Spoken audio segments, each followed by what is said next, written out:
வணக்கம். 5 மணி செய்திகளை தொகுத்து வழங்குவதற்காக நான் ஆர் தேவப்பிரியன். இந்த நேரத்திற்கான தலைப்புச் செய்திகளை பார்க்கலாம்.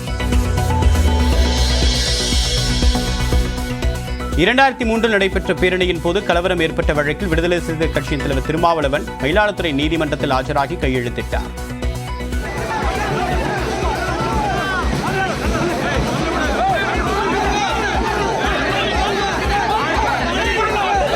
மீண்டும் செப்டம்பர் 11ஆம் தேதி விசாரணைக்கு ஆஜராக உத்தரவு. சென்னை அருகே வண்டலூரில் தனியார் மாத்திரை தயாரிக்கக்கூடிய நிறுவனத்தில் தீ விபத்து.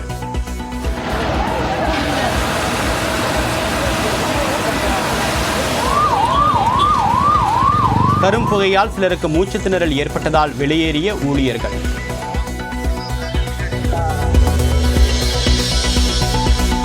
மலையாள நடிகர் சங்கத்தின் தலைவர் பதவியிலிருந்து ராஜினாமா செய்தார் மோகன்லால்.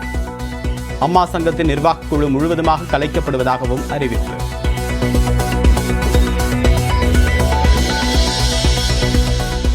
மலையாள நடிகர்கள் மீதான பாலியல் புகார்கள் குறித்து கேள்வி கேட்ட செய்தியாளர்களிடம் கோபப்பட்ட மத்திய அமைச்சர் சுரேஷ் கோபி ஊடகங்களுக்கு நல்ல தீனி கிடைத்து விட்டதாகவும் அதை வைத்து பணம் சம்பாதிப்பதாகவும் விமர்சனம் செய்ததால் செய்தியாளர்கள் அதிர்ச்சி.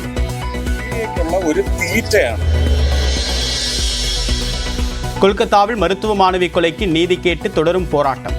மாணவர்கள் காவல்துறை இடையே மோதல்.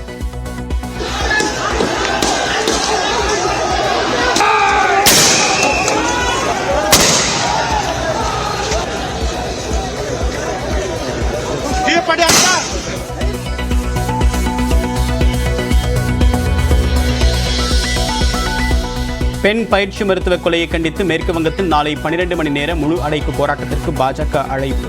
மேற்கு வங்க முதலமைச்சர் மம்தா பானர்ஜிக்கும் பிஜேபிக்கும் உண்மை கண்டறியும் சோதனை நடத்தவும் வலியுறுத்தல்.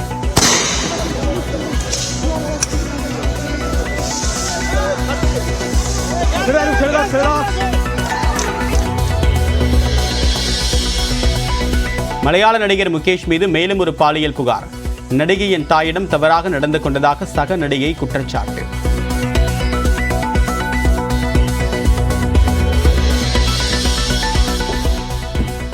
மூத்த IAS அதிகாரிகள் மணிவாசன் மற்றும் அமுதாவுக்கு கூடுதல் பொறுப்பு.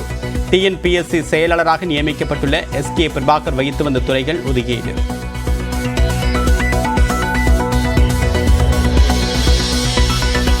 ரேஷன் அரிசி தேவைப்படாத அட்டைதாரர்களுக்கு வழங்குவதை தவிர்க்க வேண்டும். சென்னை உயர்நீதிமன்ற நீதிபதிகள் கருத்து.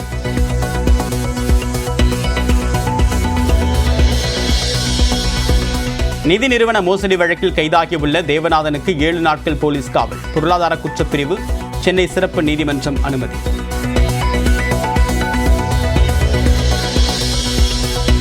இலங்கையின் பிடியில் உள்ள தமிழ்நாட்டு மீனவர்கள் 116 பேரை விடுவிக்க நடவடிக்கை எடுக்க வேண்டும். வெளியுறவுத்துறை அமைச்சர் ஜெய்சங்கருக்கு முதலமைச்சர் மு க ஸ்டாலின் கடிதம்.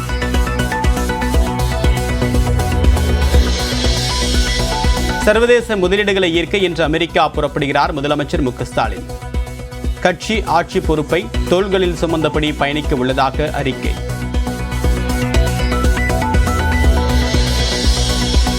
தயாநிதி மாறன் தொடர்ந்து அவதூறு வழக்கில் சென்னை நீதிமன்றத்தில் எடப்பாடி பழனிசாமி ஆஜர்.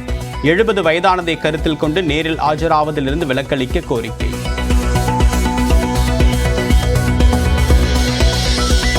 அண்ணாமலையை கடுமையாக சாடிய அதிமுக முன்னாள் அமைச்சர் ஜெயக்குமார் எடப்பாடி பழனிசாமியை விமர்சிக்க தகுதியில்லை என்று காட்டும்.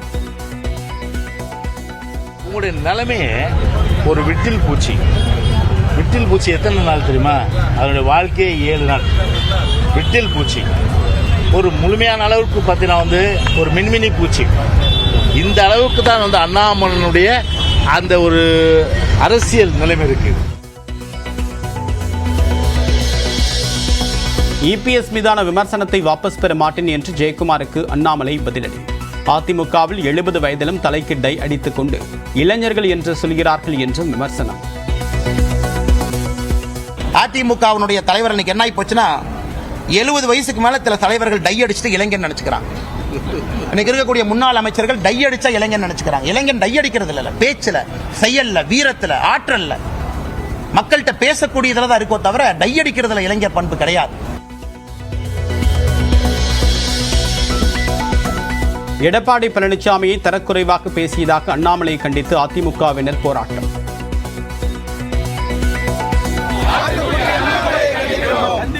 கண்டிக்கிறோம். தமிழக பிஜேபி தலைவர் அண்ணாமலையை கண்டிக்கிறோம். உருவ பொம்மையை எரித்தும் முழக்கமிட்டும் ஆர்ப்பாட்டம்.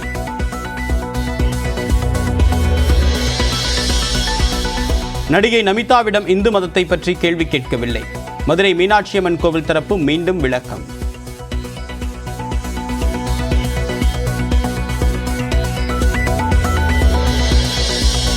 டெல்லி மதுபான கொள்கை முறைகேடு வழக்கில் சந்திரசேகர ராவ் மகள் கவிதாவுக்கு ஜாமீன் வழங்கியது உச்சநீதிமன்றம். அமலாக்கத்துறை மற்றும் சிபிஐ நேர்மையாக விசாரிக்கிறதா என்றும் நீதிபதிகள் கேள்வி.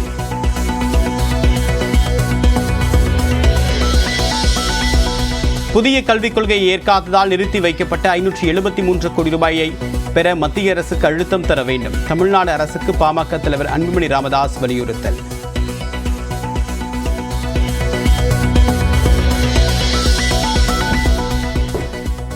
பகுஜன் சமாஜ் கட்சியின் சின்னத்தை கொடியில் பயன்படுத்துவதாக விஜயன் தமிழக வெற்றிக் கழகம் மீது புகார். கொடியில் இருந்து யானை உருவத்தை அகற்ற வேண்டும் என்று தலைமை தேர்தல் அதிகாரியிடம் பகுஜன் சமாஜ் சார்பில் மனு. கொல்கத்தாவில் பயிற்சி மருத்துவர் மரணத்திற்கு நீதி கேட்டு போராட்டத்தில் ஈடுபட்ட மாணவர்கள் மீது காவல்துறை தடியடி நடத்தியதால் பரபரப்பு ஏற்பட்டது. கொல்கத்தாவின் புகழ்பெற்ற ஆர்ஜிகர் அரசு மருத்துவமனையில் பெண் பயிற்சி மருத்துவர் பாலியல் வன்கொடுமைக்கு உள்ளாக்கப்பட்டு கொலை செய்யப்பட்ட சம்பவம் நாடு முழுவதுமாக அதிர்வலையை ஏற்படுத்தியது. இந்த கொலை சம்பவத்தில் மாணவிக்கு நீதி கேட்டு மேற்குவங்க மாணவர் சங்கம் மிகப்பெரிய பேரணியை முன்னெடுத்தது. கொல்கத்தா உள்ளிட்ட பகுதிகளில் முன்னெச்சரிக்கை நடவடிக்கையாக பலத்த பாதுகாப்பு ஏற்பாடுகள் செய்யப்பட்டிருந்தன. ஹவுரா மேம்பாலம் பகுதியிலிருந்து பேரணியாக சென்று தலைமை செயலகத்தை முற்றுகையிட திட்டமிட்டனர். அவர்களை தடுக்கக்கூடிய வகையில் ஏராளமான தடுப்புகள் அமைக்கப்பட்டிருந்தன. இந்நிலையில் தடுப்புகளை தகர்த்து மாணவர்கள் முன்னேறி செல்ல முற்பட்டதால் காவல்துறையினர் கண்ணீர் புகைகுண்டுகளை வீசினர்.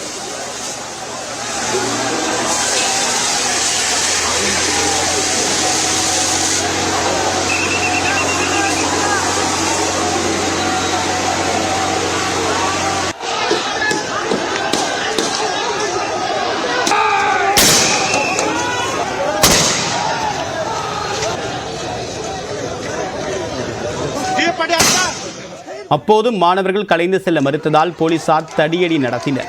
போலீசார் மீது மாணவர்களும் பதில் தாக்குதலில் ஈடுபட்டனர். இதனால் அந்த பகுதியை போர்க்களம் போல மாறியது.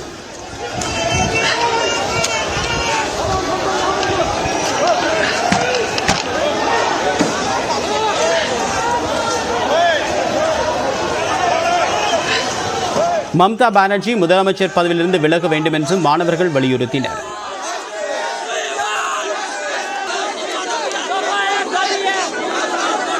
இதனிடையே பெண் பயிற்சி மருத்துவர் கொலை தொடர்பாக மேற்கு வங்கத்தில் நாளை 12 மணி நேர முழு அடைப்பு போராட்டத்திற்கு பாஜக அழைப்பு விடுத்துள்ளது. பொதுமக்கள் அனைவரும் போராட்டத்தில் பங்கேற்குமாறு பாஜக கேட்டுக் கொண்டுள்ளது. மேலும் மேற்கு வங்க முதலமைச்சர் மம்தா பானர்ஜிக்கும் டிஜிபிக்கும் உண்மை கண்டறியும் சோதனை நடத்தப்பட வேண்டும் என்றும் பாஜக வலியுறுத்தியுள்ளது.